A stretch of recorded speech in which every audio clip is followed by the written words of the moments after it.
Hi everyone, welcome to this Google Digital Garage training session on how to keep your family safe online. My name's Christine and I shall be your Google Digital Garage trainer for the afternoon. We're really excited to be delivering this webinar today in partnership with Screwfix, and we welcome all the guests that they've invited to join this Google Digital Garage training session. I hope that this lunchtime series is going to help you and your business grow and thrive online. Special session for you today. This is a session that's kind of important, I guess, for everyone at the moment, and it's all about helping to keep your family safe online. What do you need to know? So, a little bit about me first, I guess. So my name's Christine, as I said, and I'm an experienced marketeer, and I also do a lot of training. Special interest, really, in that even though I work in the biz, as it were, I feel a little at sea when it comes to how to navigate some of the risks and issues that I have to face as a parent. So I think to myself, well, if I'm, as I say, in the biz and working for the Google Digital Garage project, how must everyone else feel? So that's why I'm really interested and keen to deliver this session for people through the Google Digital Garage. So that's about me. I'd also like to introduce our moderator. So our moderator today is Zoe. Zoe's also one of our Google Digital Garage coaches, and she's going to be interacting with you and answering some of your questions via the instant chat. So if you want to ask a question in the chat box or tell us what you think or any experiences that you've had, then please use hashtag SFLiveGDG. That way Zoe can quickly find your question or your comments, and what she will do is she will pass those over to me. Zoe is, as I say, one of our experienced Digital Garage coaches, so she will be answering questions as we go. But then we're going to pause 3 times through the session. She's going to send me over any particular questions that would either need a little bit more time than she has to explain, because she only has about 200 characters to speak to you there, or that's something that would just be great for the whole group to hear. This really is quite a good interactive session. Some of the best tips I've learned when delivering this session over the last few years have actually been from other parents. So it really is collaborative and sharing of those experiences if you would like to do so. To do that, you're going to have to be logged into a YouTube account to get into the chat. So you've got a moment now while I finish the rest of the housekeeping just to pop on over and log into YouTube. Sign up if you don't have an account yet. Really quick and free and easy to do. So you do that while I continue with just a few little bits of housekeeping. Okay, so you know it's Zoe you're speaking to. You can identify Zoe as the moderator, one, because it's got her name, she says Zoe, but she also has that little blue spanner which shows that you're chatting with Zoe. If you have any trouble viewing the webinar, please just try refreshing your page. We see that tends to, just a quick refresh seems to sort out most of the issues. Anything else you need to know? Oh, so we've got this Google Digital Garage virtual training today as part of our attendance at Screwfix Live. We're going to be here for the rest of the week. We've got more sessions to come, which I'll tell you about a little bit later. But we also offer this Google Digital Garage virtual training as part of our broader offering of courses. So if you want to check out our schedule of upcoming webinar training, we do a lot of, every day we do training on YouTube Live. So I'll ask Zoe if she'll pop the link to our website where you can book more training into the chat, which I think is probably below for most people. Okay. That's the housekeeping done. Just in case you miss anything or you need to go away and come back, you can rewatch this session today as well on screwfix.com. So that would be great for you if you need to. Right. Let's have a look. So first of all, I want to introduce another partner that we have for this session. We've partnered for this session with an organisation called Internet Matters. Internet Matters are a not-for-profit organisation. They have a simple purpose, which is to empower parents and carers to keep children safe in the digital world. With Google's deep understanding of technology, plus Internet Matters' expertise and focus on, guiding parents through the many issues that they can experience when using the internet, it makes those two perfect partners to create and deliver this course. Today we're going to educate you about web safety. We're going to talk about what that means for your family, and it's all about helping you feel confident. We want, to help all parents feel confident about their families being online. Just a little thing, I did it there, and I've said it a couple of times when I've said parents. When I say parents, it's kind of shorthand for parents and guardians and carers and teachers and scout leaders and football coaches and, whoever you are, aunties, uncles, grandparents, whoever has an interest in keeping the children in their lives safe online, anyone who feels they need the support and guidance, this is absolutely the session for you. I'll quite often use parents as a shorthand, but please don't feel that it's exclusively aimed at parents. This is for all of those people out there who want to be getting involved and keeping our children safe online. Okay, so we've split this session up into 3 sessions. Those of you who've joined us already this week will be familiar with that. We're going to start by understanding a little bit about online safety. We'll talk about the power of the internet, and we'll investigate some of those key areas of concern that parents have. I've run this session quite a lot, both when we could do it face-to-face, and more recently we've been running the session online for parents. And the great thing I always feel about this first section is that it's good to know that you're not alone. The kinds of issues that we all worry about, the things that we're facing, are actually, they are faced by other parents as well. And if we face them together, we can overcome them together. Then we go through quite a long section, which is all about how to keep your children safer online. We're going to go into some specific risks and talk a little bit about some tools that you can use to proactively combat these. We'll also take a look at some conversation starters and some parenting tips. This isn't me or Google telling you how to be a good parent. This is about giving ideas and inspiration of where to make a start and what to be looking out for. Which leads us on to that third area, which is how to talk about online safety with your children. And so it's all about, we'll have some tips there about how to positively start those conversations around internet safety, how to build an open dialogue now, so with your child about what they do online, so that in the future you have those lines of communication open. Okay, so jam-packed session, let's carry on. Let's just have a little introduction first into online safety. And if this would be great if you can take a second. I would like you just have a little reflect before we start. What made you join us today? Have a think about what your actual concerns are. You know, what concerns you? What do you worry about? What do you think about? What inspired you to join us today, really? And if you would, it's helpful if you jot these down. But if you want to maybe pop those into your chat as well, have a little think. I think for me, it's always about keeping up, really. As I say, I work in the industry and I still think, you know, kids are so deeply involved in this culture. Everything, all the digital world seems to come really naturally to them, and I have to learn it all, and it takes thought and, you know, trying to keep up with what the children are learning and doing is the sort of thing that really,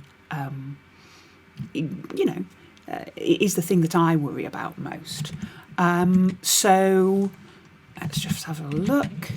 Oh, sorry, I've got all my screens together. Right, so when we asked other parents that, as I say, do feel free to pop those into the chat as we go through, and Zoe will pass them over to me. Promise you're not alone. When Internet Matters ask parents this, which is what they do, we have real quotes here from real parents. This one, I think it gets to where I am. My children are more tech savvy than I am. Absolutely. And as I say, I work in this industry, so you're definitely not alone. This, as they get older, is a bit worrying that people can pretend to be anyone online. And children, I mean, there again, we hear stories of adults getting convinced, that people aren't who they say they are. Then how's that, if adults can be taken in, then how does that make it that much difficult for our children? This one's interesting. Safety is paramount. I'm concerned with what they get up to when I'm not monitoring them, because we can't be monitoring all the time. We refreshed these slides when we took our training online, and throughout the COVID-19 situation, unfortunately, because of the restrictions we're under and meeting of households and what have you, our families are naturally spending more time online. When we were having to homeschool and some of us were working from home, homeschooling at the same time. They couldn't go out and play for more than that hour a day. it's impossible as parents to monitor every single thing they're getting up to, especially as they get older, or if there's a busy household going on as well. We hear this one a lot. I don't want them stumbling across things they shouldn't be stumbling across. And it's really quite difficult to talk about things because you don't want to scare them and tell them what's out there when they haven't come across it. And then this is the era of technology. Kids don't play outside anymore. And I think that's really key as well. Especially, as I say, with those restrictions that have been going on. And I think really key to all of it, and this is what we're here to help with today, is parents need to be more involved, more engaged, and more educated. And that's what we're here to help with today. Because there are so many concerns out there, this session's going to be hopefully helping with some tips to get on top of helping them. Because being online is part of most people's everyday life. And there again, these statistics are great to help you know that you're not alone. Here we are, 81%, 4 out of 5, 12 to 15-year-olds use a smartphone to go out online. And these little boxes have completely changed our lives. They've changed the way we communicate. They've changed the way we shop. They've changed the way we study. And for a lot of parents and families, that going off to high school is part of the rite of passage now, is making sure that they have a way to communicate, because maybe they're taking getting themselves to school for the first time, for instance, and you want to be able to harness those benefits and be able to stay in touch. 2/3 of 8 to 11-year-olds, so we're talking about key stage 2 children, 8 to 11, the junior school kids, 2/3 of them are playing games online. So what are they playing? How do we, as I know some parents, my generation, and some parents are gamers themselves, but a lot aren't. A lot of them, it is still that quite foreign world to them. And here's really important, that 3/4 of 5 to 7-year-olds, so key stage 1, infant kids, 3/4 of those children are going online using a tablet. And this is fantastic because there's so much wonderful content out there for them. But how do we manage that? How do we as parents? Really interesting work. So Dr. Linda Papadopoulos often talks about parents and the way that they experience most things before their children do. So somebody taught us to cross roads, so we know how to teach kids to cross roads. Somebody taught us, to wash and dress and go out into the world, deal with going to school. All of these things we've already experienced for ourselves, so we know as parents how to go about guiding our children. We have inhabited that world, so can go back now for, I think, pretty much still all parents. They don't have that history. We didn't learn to use a tablet when we were 5 because tablets weren't around when we were 5. So therefore, we don't have that history. We don't have the usual rules. So technology is an area where really much these usual rules don't apply, which is why so many parents maybe struggle with the thought of how to go about keeping up and keeping people safe, because we haven't experienced learning it that way. And as I say, the great thing is we can learn it, we just have to learn it in a different way and in a more conscious, active way. Because technology is an amazing force for good. Used in the right way, we have this access to a wealth of information. I do not know how we would have got through the last 6 months of homeschooling and, being in lockdown and all these situations. I don't know how I would have coped personally without being able to access the internet to answer those questions. Because, it's things like they've changed the way you do maths. I had to look up and work out the new ways that they do the maths. So there's this immense amount of information out there that is great for learning, great for homework, we've explored cities that we haven't been to. We can look back. There was a thing over the summer where we joined archaeologists doing a dig. So there's interactive tools. Games can help learning. BBC did a lot of work, and like Alpha Blocks teaches kids to read, and they have online apps to help kids learn their phonics. Nina and the Neurons teaches 3 and 4-year-olds the basics of coding, and they don't realise they're learning it because they're just playing a game. And games that aid learning are so important and so accessible for the children. And a third idea in terms of force for good is this idea of freedom of expression, where you can go to find a voice, where you can find your tribe, where you can meet role models and find role models. I remember being at school, and actually a lot of my friends came from the outside activities that I did, the friends that I've kept into adulthood, because, you know, sometimes, especially as teenagers, most teenagers I think at some point feel very much outsiders.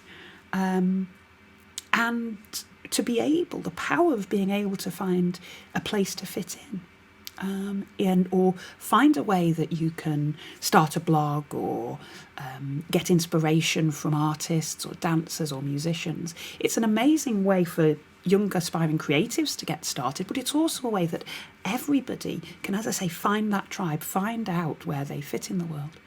So I would hate because we're going to go into some of the risks, I would hate for anybody to say, right, that's it, we're cancelling the Wi-Fi, we're getting rid of the phones, we're trashing all our laptops. That's not what we're about at all. It's about recognising how amazing and powerful and wonderful it is, but being aware that the internet remains a complex place that wasn't built intentionally for children. So it's not as well regulated as other children's services. So technology is an amazing enabler, and we need to kind of have an idea of how best to use it.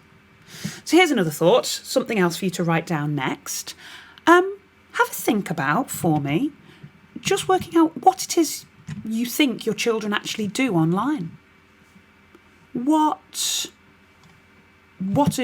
it'll depend on the age and stage of the child, but what are they actually doing? Are they gaming? Are they learning? Are they chatting? What do you think? Are they downloading things? Are they watching films? Are they spending hours and hours and hours watching YouTube? Do you have a complete handle on what they're doing? And how do you go about monitoring what it is they do? As I say, if you would like to, you can join in and tell Zoe, pop that in the chat. As I say, the more interactive this session is, the better, really, for most parents. But let's have a little think. So when these questions have been asked, here are some thoughts for you. 26 times a day is how often the average child of 11 to 16, so your high school kids, they post on social media an average of 26 times a day. Now, bearing in mind that the minimum age for most social media platforms is 13. Now, when we say post, that doesn't mean they're making their own post that often. This is also liking or sharing other people's posts or commenting on other people's content. But they are interacting an average of 26 times a day. 62%, here is the stat I was thinking about. So 62% of children aged 11 and 12 have a social media profile of their own, despite the minimum age for those being 13, which is really important when we talk about, we said the world wasn't created, the internet wasn't created for children. Well, social media most social media platforms are very definitely saying we have a minimum age and this is what it is. So if those children are accessing those sites at a younger age, then there is that worry that they're going to come across things that they're not prepared for. And a third of children play online against people they haven't met in person. So games like Fortnite, where one of the big draws is that they can play online. They don't have to play online some of these games, so it is worth looking and seeing, if you don't want them doing that they can play within a more controlled environment. And really get them thinking about, because it's that idea that as adults we don't know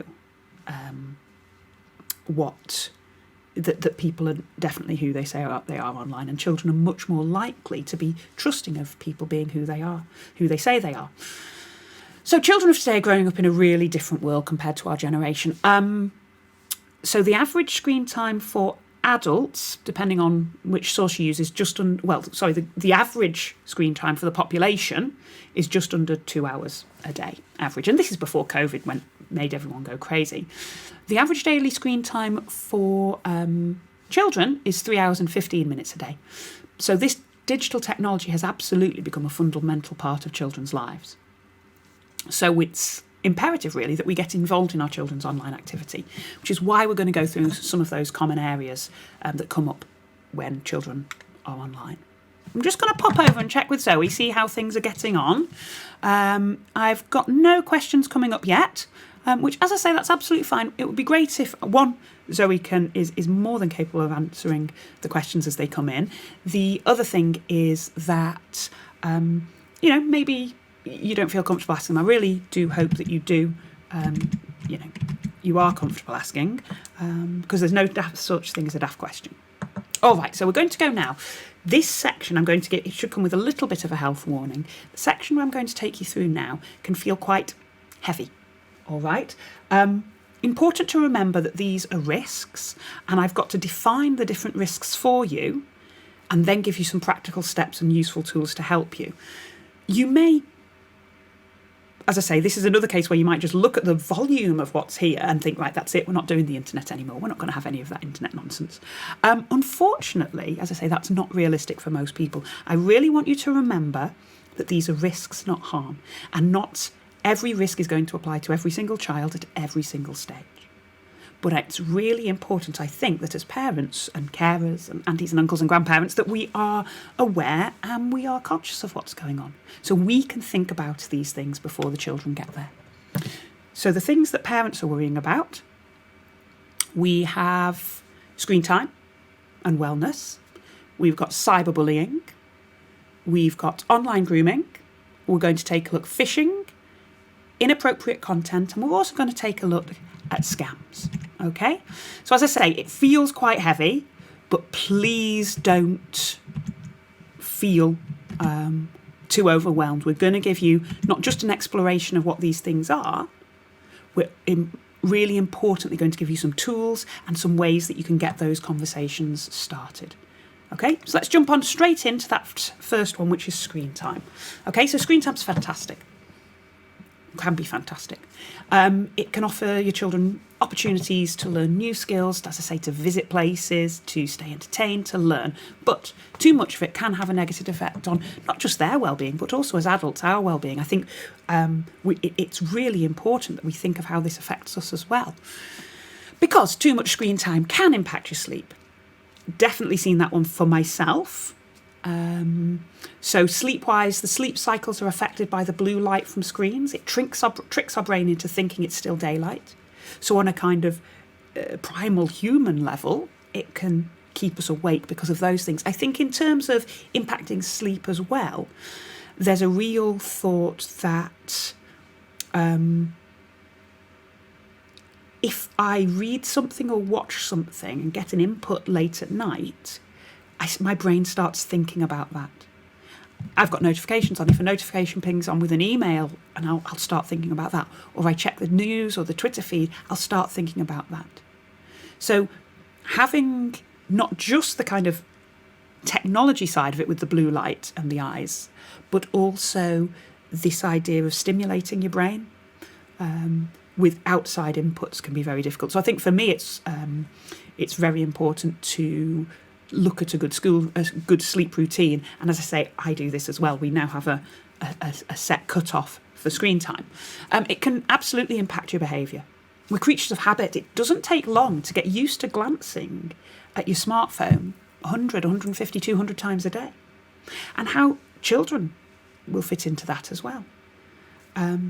We're waiting for the notification to come in. We're checking to see if anything's happening outside. And maybe we're not concentrating on what's going on where we are. And the most worrying thing, as I say, as a parent, is that it can impact brain development.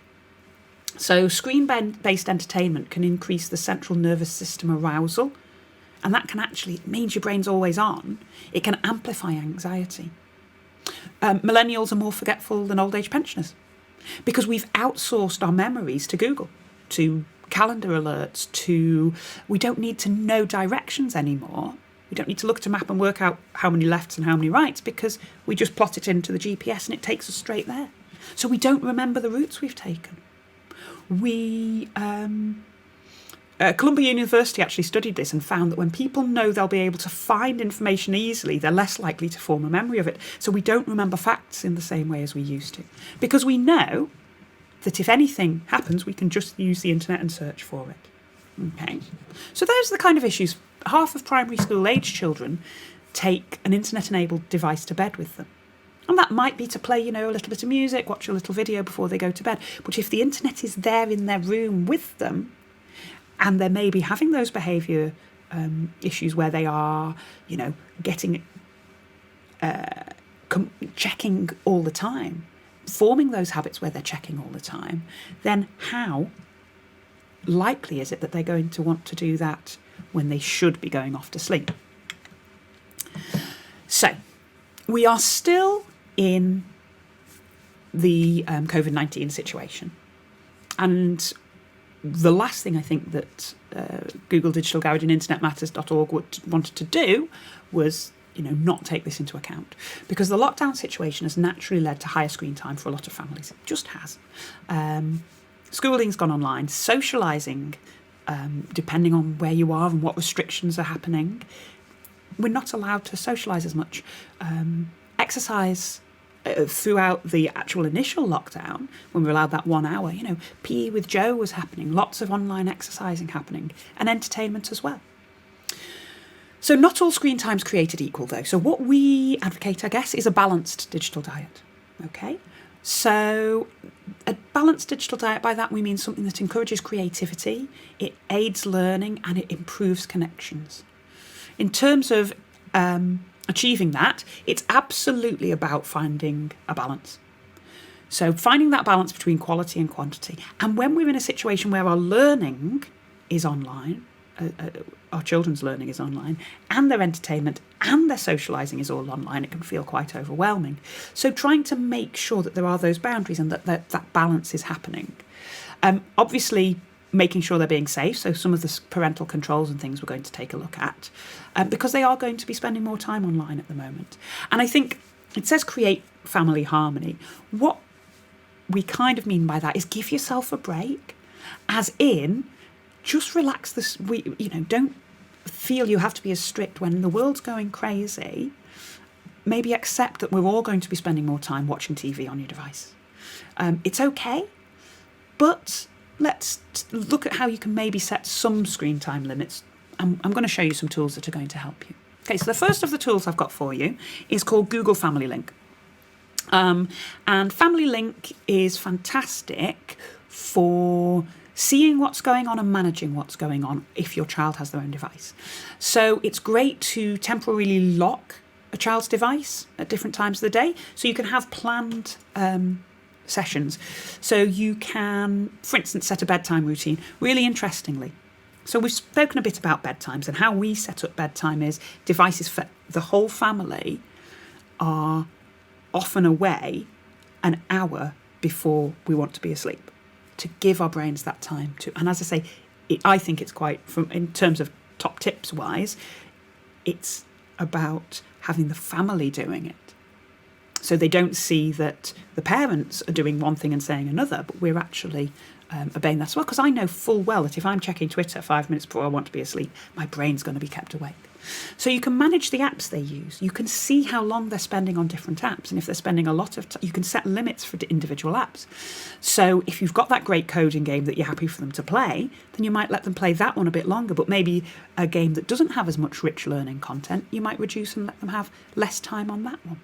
So you can set that bedtime routine. I found with the bedtime routine, when we first introduced devices, it wasn't so much about switching off at the end of the day. We found that one quite easy. It was actually that we had to set a wake-up time, because what I noticed was that they were getting up early, wanting to get up earlier and earlier and earlier. And I'm a parent who likes her sleep. So she wanted to get up earlier and earlier and earlier in order that she could play on the device. So the device now stays locked till a time I feel is an appropriate time to want to get to bed. And then she doesn't wake up and want to, because she knows it's not going to happen. You can lock the device temporarily. You can have set times, or you can do it temporarily. So it's dinner time, you can switch all the devices off. You can monitor time, set those limits. So it's a really great tool. You can basically control it from your device onto the other children's device, onto the rest of the family's devices. And it's app-based, and you can get reports and see what people are using. You might decide that instead of, especially with maybe older children, that idea of you controlling, you're not going to be able to control things like that forever. So maybe we want to try and introduce the children to the idea of something more, of positive things that will happen, rather than us making limits for them, because we want them to understand that this is how they're going to go about through their lives. So Forest's a lovely app. It enables you to grow a beautiful forest of trees each day. So the longer you stay off your device, the more trees you can grow. So it's a real idea. It's almost gamifying not using games, because you set a timer, you say, right, I'm going to work on this task, or I'm going to leave my phone alone for this long, and don't touch your tablet or phone until it runs out. And if you don't, the tree dies. So you'll be able to see at the end of the day how many trees have grown, and therefore how much time. And maybe, as I say, used as a game, make it that you do more and more each day. There's another example that's called Hour Pact, which is free. It works on both iPad and iPhones, and it turns access on and off to screens. They're really helpful, that kind of app, in building good attitudes and good behaviours for devices. And in terms of talking about it, how to manage screen time as a family, I think a family agreement where, if you can sit down together and set the rules, so they have an idea of why it's important, what the rules are, and that they are helped in part of setting them. And then that we as grown-ups are the role models. So as I say, our agreement is that all devices go off an hour before bedtime, no matter what different bedtimes are through the day. So I make sure I do that. And as I say, that in turn helps me be able to sleep. Where you can, encouraging alternative activities. My favourite thing, I always used to say I didn't have enough time to read as much as I wanted to. And through lockdown, and I wanted the children to be reading more. So I've actually given myself the permission to encourage an alternative activity. So I sit down with a book and make that time to read. Children see me doing it, they're more likely to do it. It's also fantastic because it means I get to spend more time doing things I like. So that idea of unplugging, doing alternative things, if you can do them together, all the better. As I say, this idea of agreeing on the access time. A lot of what we advocate is kind of about getting the children to show you let them show you a way into their world. So getting them to help set the rules, them to tell you what's going on, them to show you what the tools that they use at school will really help. Because at the end of the day, I think a lot of our job as parents and carers and people who want to help the kids, it's all about making sure that they're prepared that when they go off into the real world, they understand enough about what they're doing, that they can then self-regulate, self-monitor. And as I say, hands up, I know quite a lot of us as adults aren't as good at the kind of regulating and keeping off these things as we might want to be. So the whole family coming together is the best way, I think, to go about it. So now I'm going to talk a little bit about inappropriate content. Unfortunately, sometimes your child may stumble across unsuitable sites by accident. It could be an app they've downloaded, it could be a link they've been sent, an email they've opened, just following links from one thing to another. So I'm going to show you there again quite a long list of some of the types of content. Inappropriateness differs depending on the child's age and stage. So what's inappropriate for a primary school child might be fine later on for an older child. But the kinds of things we're talking about when I'm talking about inappropriate content are things like pornographic material, sites encouraging unsuitable behaviours, so crime, racism, eating disorders, even suicide. Being very aware that those sorts of things are even out there. Images of violence or cruelty, and there again, we're not necessarily just talking about bad content that has been made with a malicious purpose.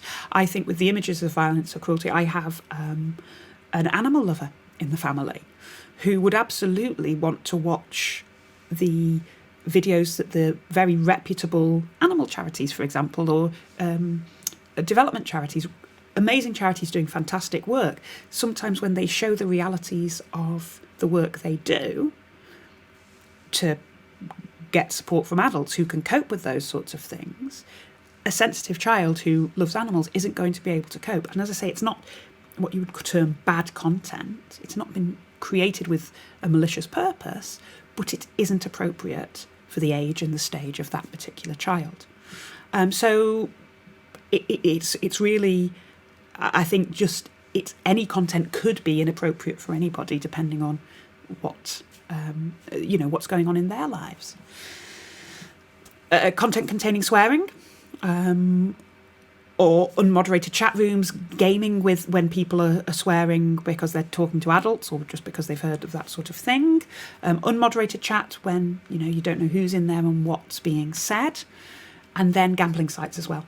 Unfortunately, is something else that we have to be thinking about. So this is really difficult for all parents, I think, because a child's curiosity is so delicate.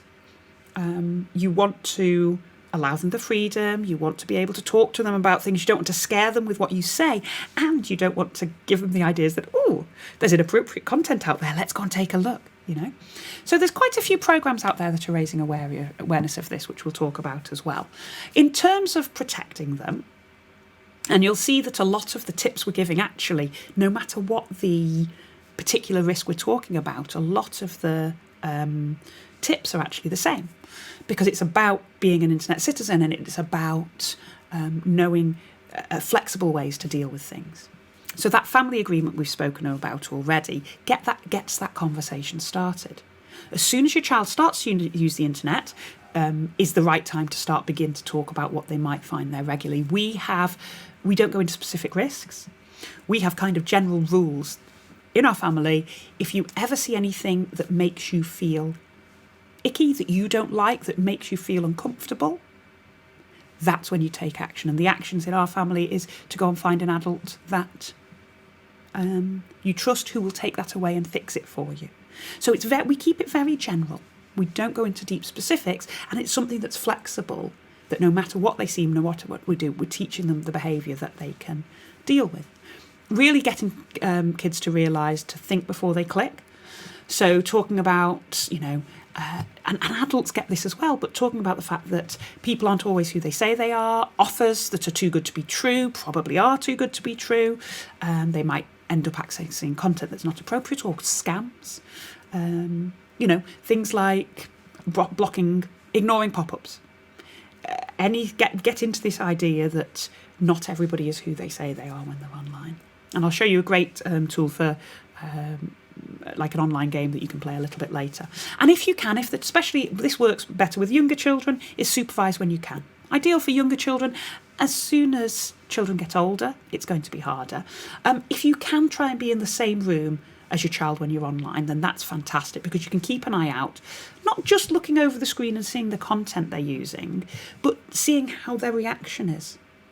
So just even, if you're both working, if one of you's online schooling and one of you's online working, then just being able to see if there's any change in their facial, in their behaviours, in their body language, really helps.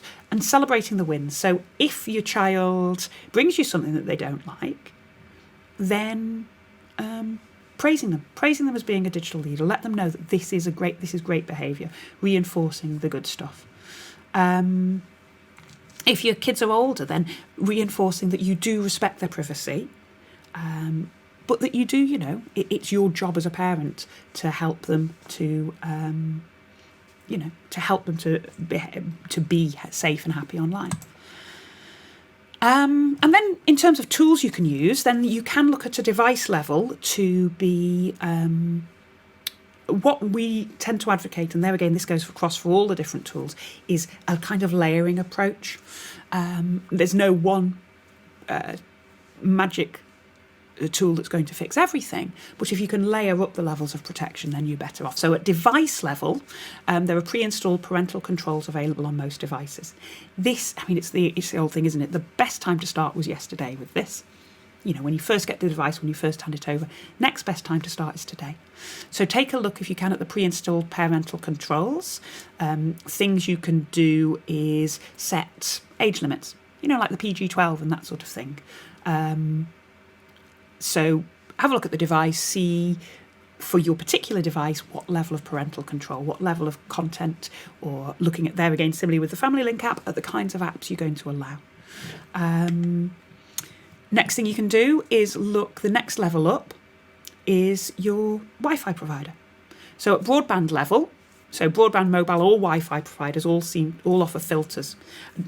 Mine comes with an app where I can limit types of websites for the whole house. I can make it just by individual device.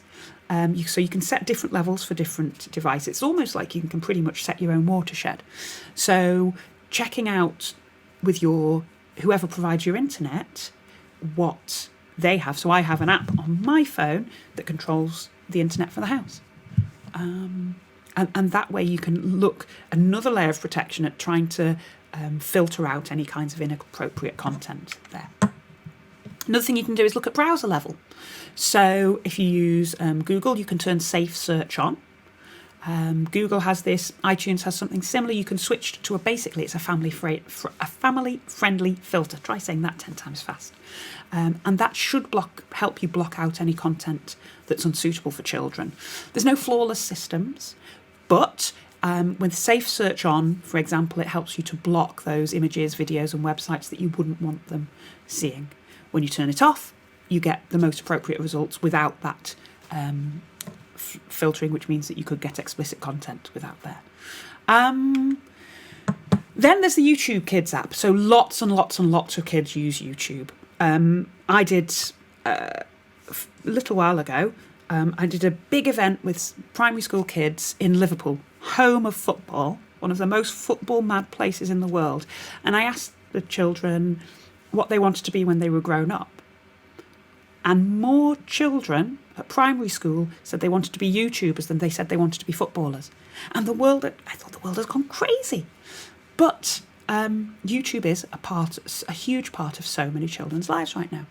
So Google have brought out the YouTube Kids app, which is tailored towards children. It's got specially curated content, it's got parental controls, and it's got filtering. So you can set time limits, you can set different age limits. And as I say, it's an app, so they can access YouTube through that. And it was the first Google product that was built from the ground up with kids and families in mind. So it's a much more contained YouTube experience. Content is still generated by YouTube creators, but the Google systems try to filter out content that's not going to be appropriate for children. So that's a really good, as I say, if you've got a younger child who is YouTube crazy, then maybe explore that YouTube Kids app. So in terms of just a recap on those things, it's this idea of layering. So check smartphone settings, use the parental controls on the home broadband network and any other ways they connect to the internet, and then check out the safe search settings and family-friendly filters and family-friendly apps. If you want to find out more about, press the wrong button, find out more about parental controls, then check out Internet Matters. So it's internetmatters.org/parental controls, and that will help you to navigate those particular ages. Okay, need to carry on. Talking now about cyberbullying. We all know bullying makes people feel helpless, no matter what age they are. And with the dawn of the internet and social media, it's changed the way that children can experience bullying. And I want you to make sure you think about bullying, that for somebody to be bullied, somebody else has been the bully. And I think there again, I wouldn't want my child to be either one of those things, but facing up to the fact that, you know, the world has changed and they could be either is really important. So how the bullying has changed, face-to-face bullying, smaller audience, closer quarters, limited to those people who could see it. It was normally quite easy to identify. If you could spot it as an adult, you could identify normally who was involved, and then it was easier to prove, easier to punish if necessary. Nowadays with cyberbullying, a video clip, because we carry smartphones and say children 12 to 15, 80% of them have these things. Vast audiences can be reached in a matter of seconds. It can be shared multiple times. There's a degree of anonymity for the perpetrators, and it's really difficult to police, really difficult to punish. I always think that even if you were bullied when you were young, hopefully when you came home you could shut the door and it would be a safe place. Unfortunately now that experience can follow children into their bedrooms, into their homes, which is what I think, it's what frightens me most about it, I'm not going to lie. And it's a new form of bullying that a lot of parents aren't familiar with. Really, so in terms of what to look out for, I'll tell you something really interesting in a second, but they may not be explicitly telling you they're being bullied, or that they're being the bully. But for 1 in 8 children 12 to 15 years old to have said they have been bullied on social media, so it's a huge area that we need to take seriously. So if, for instance, they stop using their electronics devices suddenly or unexpectedly, or they become almost tied to them more, so being constantly attached to them. Maybe they seem nervous or jumpy. This is the same idea where you can be in the same room. A lot of the behaviours and a lot of the the keys, the tells are kind of similar. It's just then unpicking what the actual particular issue you're dealing with is. Reluctance to go to school, reluctance to take part in their usual social activities, reluctance, not enjoying life as much. The fact is that more time children spend online, the more chance they have of a negative experience at some point, and about half of all cyberbullying comes from someone known to the victim. So it's really important to know what to look out for. And this is what I hadn't realised, and really interesting to have this conversation with older children. Some of these behaviours, they didn't classify themselves as bullying. Okay, so lots of different words around. So quick rundown. Harassment is targeting an individual or group with persistent and offensive messages that can develop into cyberstalking. Outing is publicly sharing personal, private or embarrassing information. So it could be photos, it could be videos, and sharing those things online. So telling a secret that they didn't want to hear, that they didn't want that to be out there. Trolling is deliberately posting provocative and insulting messages about sensitive subjects or inflicting racism or misogyny on an individual. And it's this idea of, I'm anonymous, I'm just going to say, there's a thing, I like a phrase that's don't feed the troll, about not reacting, about these are people who are just posting messages to get a reaction. And if they get a reaction, then they get a buzz for some reason and they think they've won. Then we'll go into catfishing, which is stealing someone's profile or setting up fake profiles to lure people into starting online relationships. That's an issue for adults as well as for children. Roasting is ganging up on an individual online and sending offensive abuse until the victims seem to crack. And griefing, which is abusing and angering people through online gaming.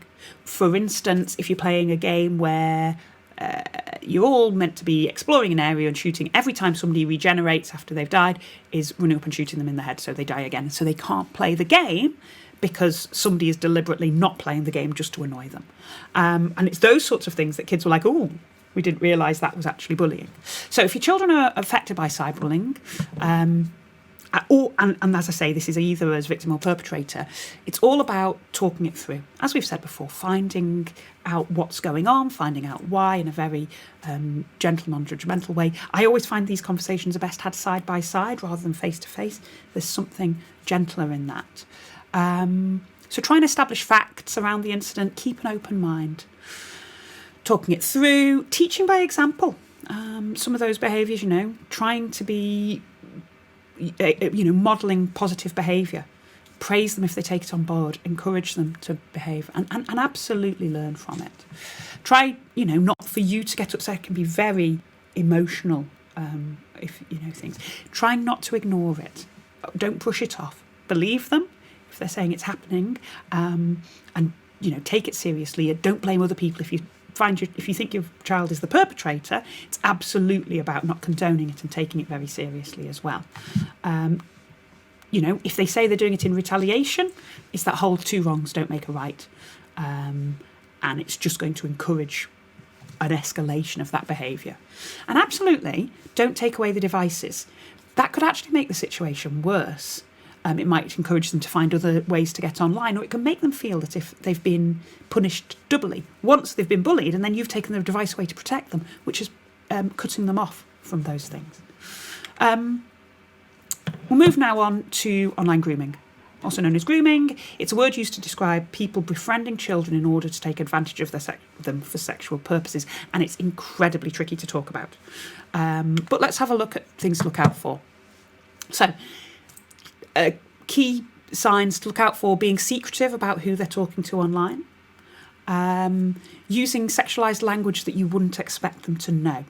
So that's both for face-to-face and online grooming.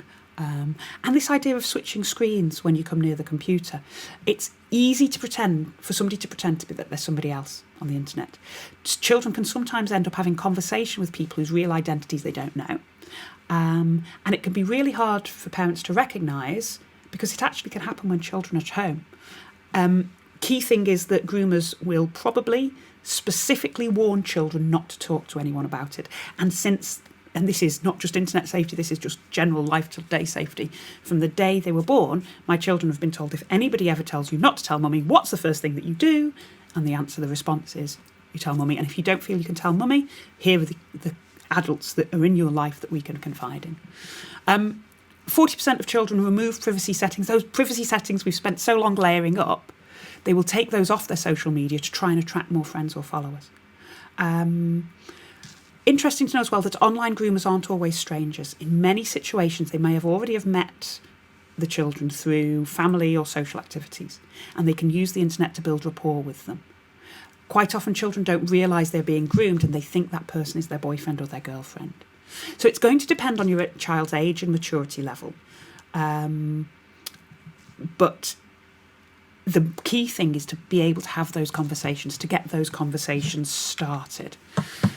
So a great conversation starter, especially if you'll probably feel uncomfortable about it yourself, and also you don't want to, as I say, it's maintaining that innocence. You want them to feel safe. So great way to do is, I read a story about an adult pretending to be a child online. Do you know if any of your friends have experienced something similar? It just gives them that idea that they can open up. So when you're talking about the risks, the risk here is that, to talk about, I think, is that not everyone online is who they say they are. Make sure that they know that they can come to you if anyone they don't know asks to be friends with them. In terms of the rules, it comes back to that family agreement. Telling your child they should never share personal information about themselves to a stranger online. I had a thing where the head teacher at school asked if they could share a photo that included the children, and I asked the child in question. And I think they were a little bit surprised, but I want them to grow up knowing that they are in charge of the images that, and the information that's out there about them. So from a very young age, I think they were about 4 at the time, did they want to be on it? Just giving them that idea that it is a choice and it's their choice to make. And then staying engaged with them. So also in terms of rules, telling them they must never share pictures of their body online. They must never meet up with anyone that they've met online. In terms of staying engaged, review their social media together, get them to tell you what's going on. Most schools now have Internet Safety Week. They do these things at school. So get them to teach you, give them the power to be the one who's in charge of that. You or a family member might want to be a kind of in the background friend with them online, just to ensure that they're making sensible choices. And it's all about watching them and observing rather than actively taking part. Okay, in terms of if they are using social media, the best way to prevent grooming from happening is making sure the child's well informed and is using the privacy settings on any social network. So make having a privacy settings review a regular part of yours and your child's online habits, maybe a monthly review every 6 weeks or so, just every time they change the updates on the things for you. Any concerns about your child or someone else, then you can contact CEOP, which is the police's internet safety people. They've got lots of great resources on their website. There's also Childline to connect to talk about, and the Internet Watch Foundation. I'm just checking the time. I very quickly take a look at privacy and internet identity fraud, because just like adults, children are at risk of having their identity stolen.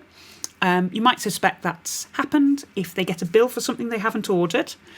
start to get emails from an organisation that they don't recognise, or get any letters like official government letters, so government benefits or tax payments. So the part of the problem with a child's identity being stolen is that it might not be noticed for years. And it can in cases lead to a child being the victim of blackmail, grooming or bullying. So it's really important that you lay down these foundations. Fortunately, the ways to go about protecting are very, very similar. So you set up the set of rules and they protect you against all kinds of different issues. So it's checking online privacy settings, checking those layers of device settings.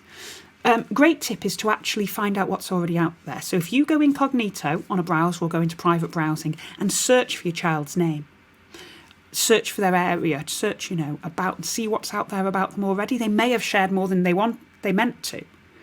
So see what's out there already and work together to close down and use that as a teaching point that actually this is everything I can find out about you. I could use this information for bad purposes. Okay, so Zoe's in there. She's answering all the questions that are coming through as we go. Just a really quick little section. We've spoken so much about this already, but building digital resilience in children doesn't have to be overwhelming. It's our jobs as parents to tackle these things head on. So in terms of starter tips for conversations, we've spoken about as we go through, but talking early. So as I say, today is the best time to start if you didn't start yesterday. Talk often to them about it. Make it just part of your general chit chat so that if something happens, it's not a big deal. They're already in that habit. Choosing the right time to do so. I say I like this side by side rather than face to face. It's just like the way we teach our children to cross the road. It's find the way that works for your family to have these conversations. Opening up and sharing too. If you've clicked on something you realise later you shouldn't have, if you've received an email, show them that it happens to everybody and it's not something to be embarrassed about or ashamed of. It does happen too. Be that role model and just create that safe space for them. And if it's not with you, make sure they know who the people in their lives are that they can speak to. In terms of a 5-point plan, takeaway for you as parents, understand that these are the risks, and that's what today's all about. There are risks out there, but they're risks, not harm, so keep them in proportion, okay? Different ages and stages of children have different needs, and you know your family best. You're the expert in your family. Keep communication open, keep it regular, keep it consistent, build it into your family life, really. But put in place those layers of tools and settings. And I think if the one thing I took from this section out of everything is that family agreement. We agree as a family, this is how we behave. And as your children as your children grow up, developing coping strategies that foster resilience and are going to help them be internet citizens when they fly the nest. Okay, in terms of some additional resources, I'm going to talk about internet legends in a second. We've looked at Family Link. CEOP is the police's safety centre. Childline, we remember from Esther Ranson and the adverts as a kid. They are still around. They are still a fantastic organisation. And now you can reach them online as well as on the phone. Internet Watch Foundation are doing great work in terms of keeping the internet safe, as are internetmatters.org. Internet Matters have a ton of great resources for families, so I'd really recommend you check them out. In terms of Be Internet Legends, Be Internet Legends is an online safety programme. It's based on these 5 pillars, and it's a game that's used to teach children how to navigate all aspects of online presence. And it's about being respectful to others and making sure they're staying safe. So it is an educational programme developed by Google and Parent Zone. So for the primary school kids, so Key Stage 2, age 7 to 11, it's a game that the kids can play. But there's also resources for parents. So as the children navigate into land, parents can get involved as well through family activities. So check out g.co/be-internet-legends/parents to learn all about it.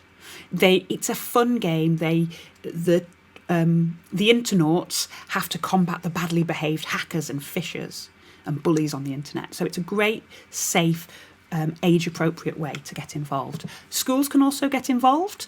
So if you check out the Be Internet Legends site, which schools can get involved and have, national assemblies, getting involved in interactive sessions as well, and they get free resources. And what school at the moment doesn't like free resources? So stickers, lesson plans, posters. And it's there again, they can access the Interland game as a school as well. Okie dokie, right, that brings us pretty much through to the end.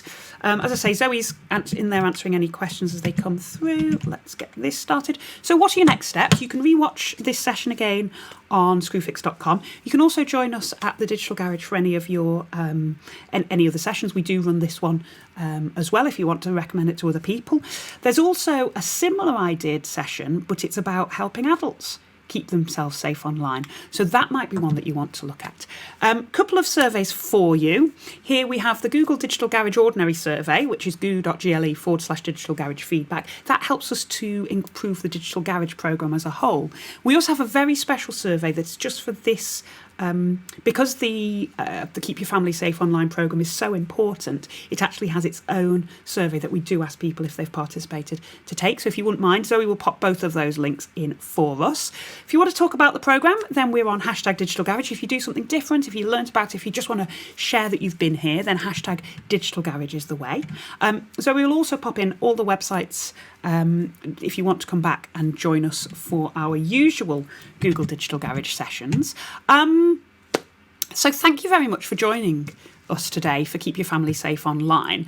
Tomorrow, as part of Screwfix Live, we are actually going to have back to business with a session on digital marketing strategy. So with digital marketing strategy, we'll show you a top-level idea of how you can go about using digital marketing to really help grow your business. So thank you for joining me today. Thank you to Zoe for being our wonderful moderator. And thank you very much for making this Google Digital Garage training session today. Thanks very much.